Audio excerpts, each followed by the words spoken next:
എല്ലാവർക്കും news first മലയാളത്തിന്റെ പുതിയൊരു വീഡിയോയിലേക്ക് സ്വാഗതം. ക്രിക്കറ്റ് വാർത്തകൾ ആദ്യമേ അറിയാൻ ഈ ചാനൽ മറക്കാതെ സബ്സ്ക്രൈബ് ചെയ്യുക. ലോകകപ്പ് ഫൈനലിൽ സ്ഥാനം ഉറപ്പിച്ച ഇന്ത്യ.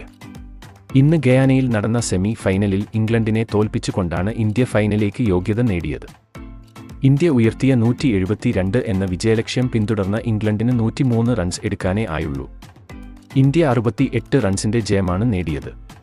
2022 ലോകകപ്പ് സെമി ഫൈനലിൽ ഇന്ത്യയെ പുറത്താക്കിയ ഇംഗ്ലണ്ടിനോടുള്ള പ്രതികാരം കൂടിയായി ഈ വിജയം. സ്പിന്നർമാരാണ് ഇന്ന് ഇംഗ്ലണ്ട് ബാറ്റിംഗ് നിരയെ തകർത്തത്.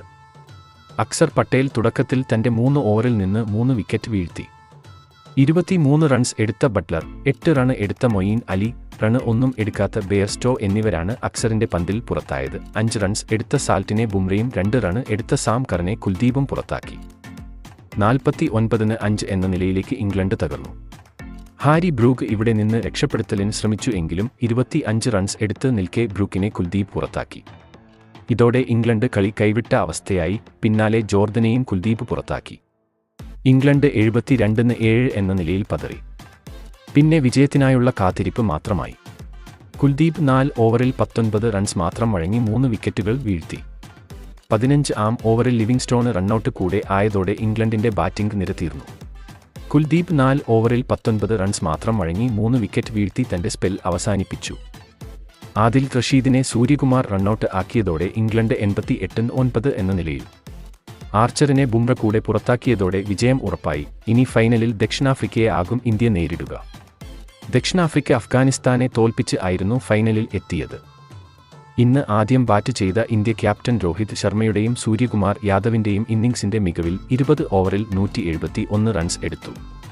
തുടക്കത്തിൽ തന്നെ കോഹ്ലിയെയും ഋഷഭ് പന്തിനെയും നഷ്ടമായിട്ടും മികച്ച ക്രിക്കറ്റ് കളിക്കാൻ ഇന്ത്യക്ക് ആയി. കോഹ്ലി വെറും 9 റൺസ് എടുത്താണ് ഇന്ന് പുറത്തായത്. കോഹ്ലി ഇന്ത്യൻ ജേഴ്സിയിൽ ഓപ്പണർ എന്ന നിലയിൽ ഒരിക്കൽ കൂടെ പരാജയപ്പെടുന്നത് ആണ് ഇന്ന് കണ്ടത്. പന്ത് 4 റൺസ് എടുത്തും ഇന്ന് പുറത്തായി. ഇതിനുശേഷം രോഹിത് ശർമ്മയും സൂര്യകുമാറും ചേർന്ന് ഇന്ത്യക്ക് ആയി ഒരു നല്ല കൂട്ടുകെട്ട് പടുത്തു. രോഹിത് ശർമ്മ 39 പന്തിൽ നിന്ന് 57 റൺസ് എടുത്തു. 6 4ഉം 2 6ഉം രോഹിത് അടിച്ചു. പിന്നാലെ സൂര്യകുമാർ യാദവ് 36 പന്തിൽ നിന്ന് 47 റൺസ് എടുത്ത് പുറത്തായി.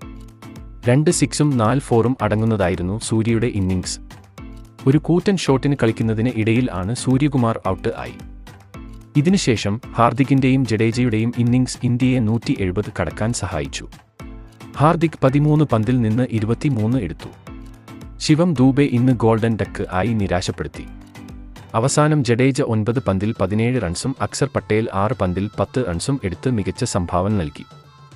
അപ്പോൾ ഇതുപോലത്തെ ക്രിക്കറ്റ് വാർത്തകൾക്കായി ഈ ചാനൽ മറക്കാതെ സബ്സ്ക്രൈബ് ചെയ്യുക.